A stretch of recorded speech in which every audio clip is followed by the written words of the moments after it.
जो मुस्कुरा रहा है उसे दर्द ने पाला होगा, जो चल रहा है उसके पाँव में छाला होगा। बिना संघर्ष के इंसान चमक नहीं सकता, जो जलेगा उसी दिए में उजाला होगा।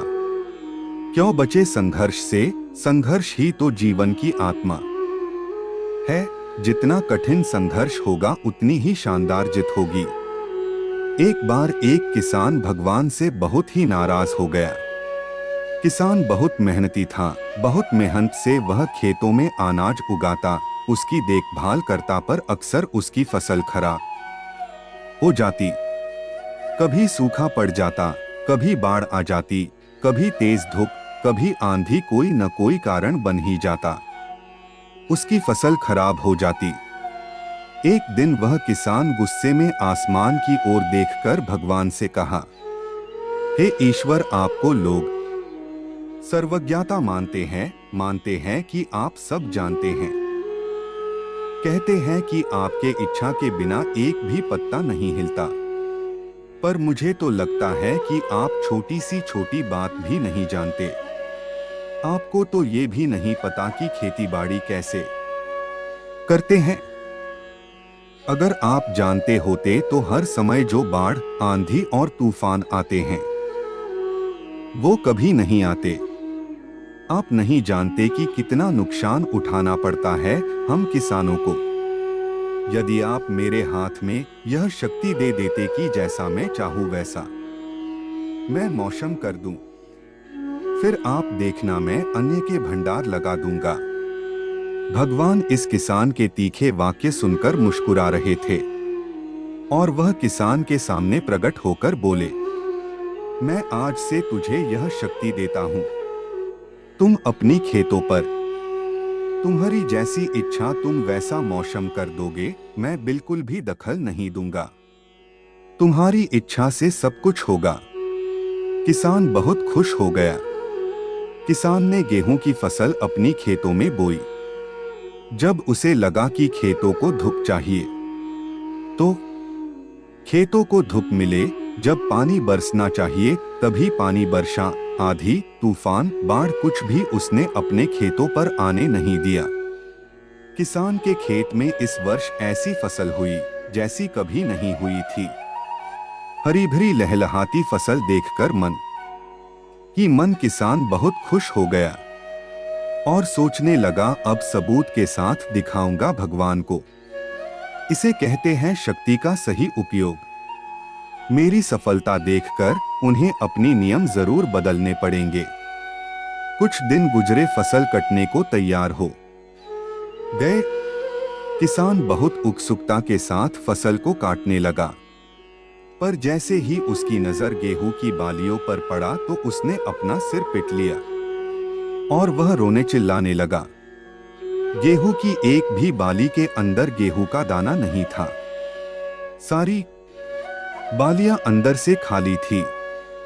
किसान बहुत दुखी हो गया। उसने भगवान को रोते हुए फिर पुकारा, हे प्रभु, तुमने ये मेरे साथ क्या किया? क्या तुमने मुझे कोई सजा दी? भगवान बोले, पुत्र, ये तो होना ही था। तुमने पौधों को संघर्ष करने का मौका ही नहीं दिया। ना तो तुमने उन्हें आंधियों से जूझने दिया, ना तेज बारिश से सहने दिया, ना ही धूप में तपने दिया। एक भी चुनौती का सामना तुमने उन्हें नहीं करने दिया। इसीलिए सारे पौधे अंदर से खोखले रह गए।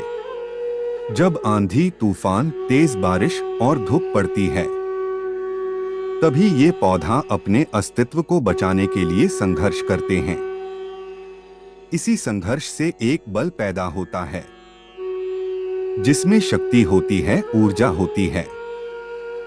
यही ऊर्जा पूर्ति तेरे गेहूं के दानों की तरह जो नहीं फूटी, उन्हें कठिन परिस्थितियों से गुजरने ही नहीं दिया जहां उनके अस्तित्व का जन्म होता। सारे बालियां इसीलिए खाली है। इसमें एक भी गेहूं का दाना इसलिए नहीं है क्योंकि तुमने अपने पौधों को संघर्ष कराया ही नहीं। याद रखिए, स्वर्ण में सवर्णीय आभा तभी आती है जब वह आग में तपने, गलने और हथौड़े से पीटने जैसे संघर्षों से गुजरता है। कोयले का टुकड़ा हीरा तभी बनता है जब वह उच्च दाब और उच्च ताप की मुश्किल परिस्थितियों से गुजरता है। इसी तरह यदि हमारी जिंदगी में कोई संघर्ष ही ना हो, कोई चुनौती ही ना हो, तो हम भी गेहूं की बालियों की तरह खोखले रह जाएंगे। कोई अस्तित्व नहीं हमारा। विपरीत परिस्थितियां, चुनौतियां, समस्याएं हमें और अधिक निखारती है। यदि जीवन में कठिन परिस्थितियां और चुनौतियां आए तो घबराना नहीं चाहिए, बल्कि सामना करना चाहिए। विश्वास करना कि आप और अधिक निखर जाओगे और अधिक मजबूत बन जाओगे। किसी ने कितना सही कहा है, जिंदगी जीना आसान नहीं होता, बिना संघर्ष कोई महान नहीं होता। जब तक ना पड़े हथौड़े की चोट तब तक पत्थर भी भगवान नहीं होता।